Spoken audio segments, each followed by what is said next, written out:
Il ballo dei Mamutones, una danza antichissima che ancora si esegue durante il carnevale a Mamoiada, un piccolo paese nel cuore della Sardegna.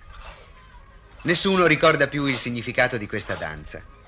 I pastori, nel caratteristico abbigliamento della Barbagia, danzano ritmicamente scuotendo i campanacci che portano legati alle spalle. È una vecchia Sardegna che sopravvive a se stessa. I giovani se ne sono ormai allontanati, non la comprendono più. Nuove voci, nuove suggestioni, nuove esigenze li hanno ormai staccati dalle forme tradizionali della vita isolana.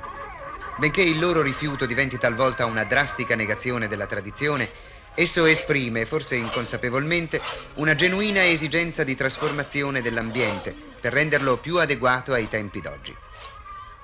La Sardegna tradizionale assegna agli uomini e alle donne dei ruoli precisi, ma i giovani giudicano questi ruoli ormai privi di senso. Alcuni di essi affermano chiaramente la loro posizione. Si è divertita, signorina? No. Come mai? Beh, non mi sono divertita. E perché?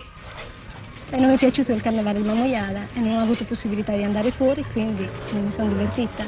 Non le interessano i Mamutones? No, non suscitano niente di nuovo a me. Ormai ci sono abituata e l'ho vista tante volte.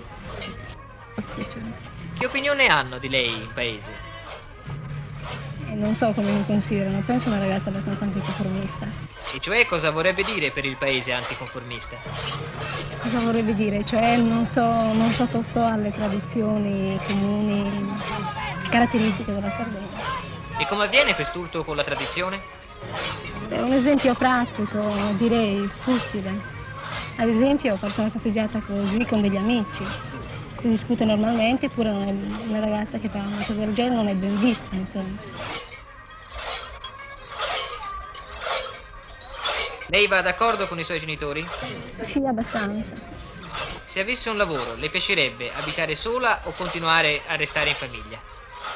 No, preferirei indubbiamente rendermi indipendente finanziariamente e stare fuori, tornare ogni tanto e rimanere in ottimi rapporti con la mia famiglia. Fuori della Sardegna o fuori del suo paese? Fuori del mio paese, in un posto, cioè che io stia bene.